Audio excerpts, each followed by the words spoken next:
Good day to everyone.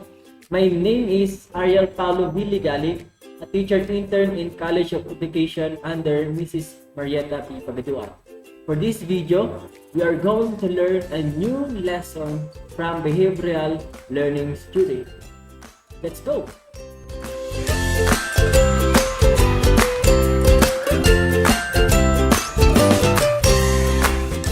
Let us watch and listen attentively to this awesome and short video from Sprouts in YouTube. By the age of 1, we all had our own painful encounter with experiential learning when we tried to walk, failed, fell, and cried like, well, a baby.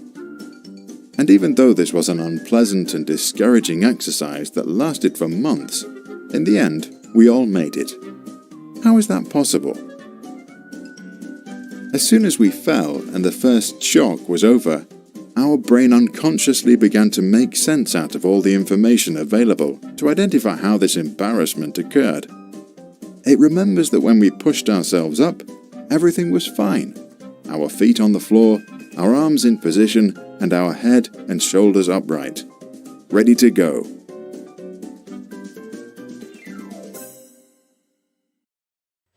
Can you relate in this video? Yes, right? All of us experience the same thing. All of us experience to be a child. We fall and cry many times when we try to stand up. As a child, we do not know yet how to read, how to talk, how to count, but we learn through our experiences. We try to stand up, trying to use another method on how to stand up until we get to stand up. Today, we're going to learn about experiential learning and its meaning, its elements, and its learning style, and also we're going to learn how to apply it in real-life situations. David Kolb is best known for his work on experiential learning theory or ELT in 1984 as attempts to move away from traditional formal education where teachers simply presented students with abstract concepts and toward an immersive methods of instruction. He gets his influence from John Dewey, Fort Lewin, and Jean Piaget. To determine the best practices in experiential learning, it is necessary to define what is experiential learning. According to Lewis and Williams in 1994, for them, experiential learning is learning from experience or learning from doing. And experiential education first immerses learners in an experience and then encourage them to reflect about the experience, to develop their new skills, to develop new attitude, to develop new ways of thinking. And its emphasis is the process of learning and not on the product. The experiential learning theory works in 4 stages. The first one is concrete experience. Second one is reflection, observation. Third one is abstract conceptualization. And the last one is active experimentation. No, the cycle begins with an experience that the student has had to follow, followed by an opportunity to reflect on that experience. Then students may conceptualize or draw conclusions about what they experienced and observe, leading to future action in which the students experiment with different behaviors. The first 2 stages of the cycle involve grasping an experience, and the second 2 focuses on transforming an experience. Kolb argues that effective learning is seen as the learner goes through the cycle and that they can enter into the cycle at any time. Let us proceed to their meaning. Concrete experience is when a learner gets a new experience or interprets an experience in a new way. In short, meaning is it is a doing or having an experience. Comes next, the reflective observations is when the learner reflects on their experience personally. They use the lens of their experience and understanding to reflect on what this experience means. So it's all about reviewing or reflecting on the experience. Followed by the abstract conceptualization, happens as the learner forms new ideas or adjusts their thinking based on the experience and their reflection about it. Or in short, concluding or learning from the experience. The last one is active experimentation, is where the learner applies the new ideas to the worlds around them to see if there are any modifications to be made. This process can happen over a short period of time and or over a long span of time. It is a planning or trying or what you have learned.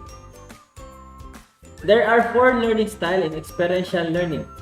The first one is diverging, assimilating, converging, and accommodating.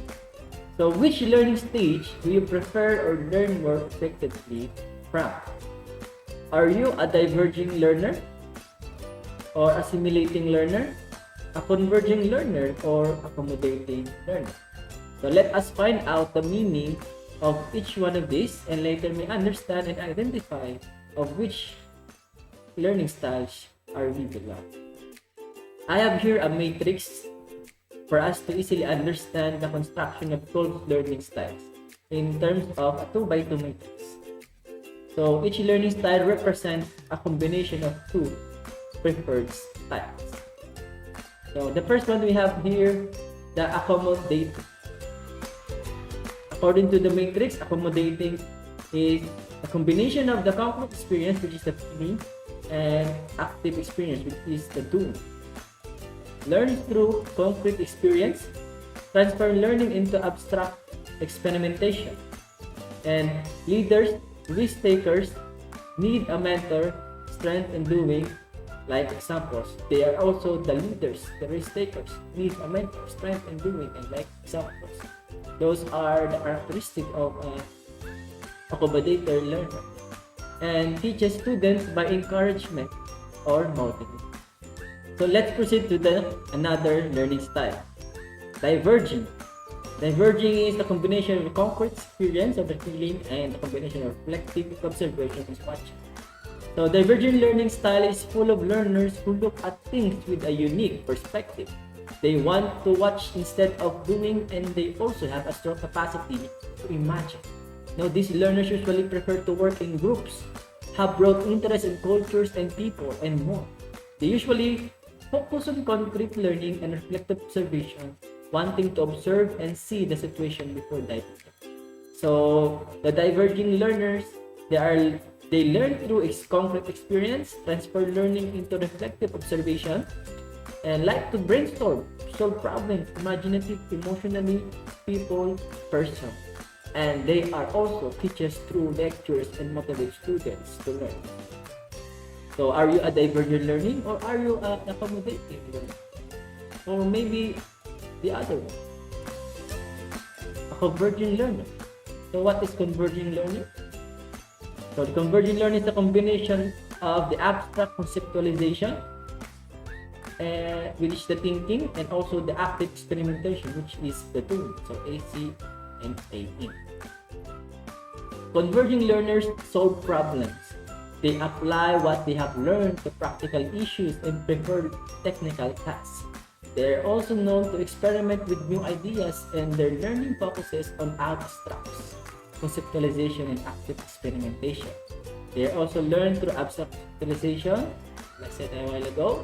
They transfer information through active experimentation, so by doing. And they prefer objects, dislike group activities like questionings, problem solvers, or emotional. And they love teachers by questioning and encouraging students. The last one is assimilating, or the AC or RO, which means that it's a combination of abstract conceptualization, thinking, and reflective RO, reflective observation, watching. AC and RO. So what is assimilating means? These term styles involves learners getting clear information. These learners prefer concept and abstract to people and explore using analytic models. These learners focus on abstract conceptualization and reflective observation in the experiential learning style. They are also learned through abstract conceptualization, so we have learned a while ago, They transform learning to reflective. They like readings. They like research, organizing, work alone, and they like class calendar. And also, they teach us students by lecturing or traditional classroom. Which style are you belong? Are you an accommodating learner, simulating learner, a diverging learner, or a converging learner? So these are the experiential learning examples. Now, there are many ways that experiential learning is used every day. So these are the some examples. So going to the zoo to learn about animals through observations instead of reading about them. Second one is growing a garden to learn more about photosynthesis instead of watching a movie about it.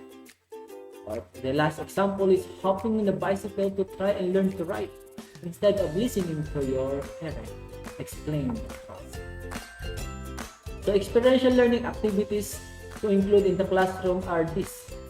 No? It's important for current and aspiring teachers to work include experiential learning opportunities in their classroom. There are many ways teachers can work to include these learning activities in their classroom. We have field trips, we have narratives, conducting experiments, simulation, games, storytelling, focus imaging, field observation, role-playing, model building, and storytelling. Students can greatly benefit from experiential learning inside their classroom. If you are a teacher or studying to become one, this learning theory can help you connect with your students more effectively. Utilizing project experience inside the classroom will help students learn more effectively and enjoy their learning experience. These are the 6 propositions of learning. The first one is learning is a process, not an outcome. So learning should be viewed as an ongoing process rather than a process that has an endpoint or outcome. Learning is relearning. Now, we all know that all learning is relearning, and it encourages students to restudy their previously held beliefs and ideas so they can be either incorporated with new knowledge or be based aside as outdated and old-fashioned. We need to relearn what we have learned. So, learners move between reflection, action, thinking, and feeling. When one is learning, they must move back and forth between opposing modes of reflection and action and feeling and thinking. So, the fourth one is learning is holistic. Now, learning involves one entire being involves thinking, feeling, perceiving, and behavior. Learning is holistic. The fifth one is learning involves interaction with the environment and the learner. So, learning results from the give and take interaction between the environment and the student. The last one is learning is contractivities, abstract and concrete. So, learning is the process of creating.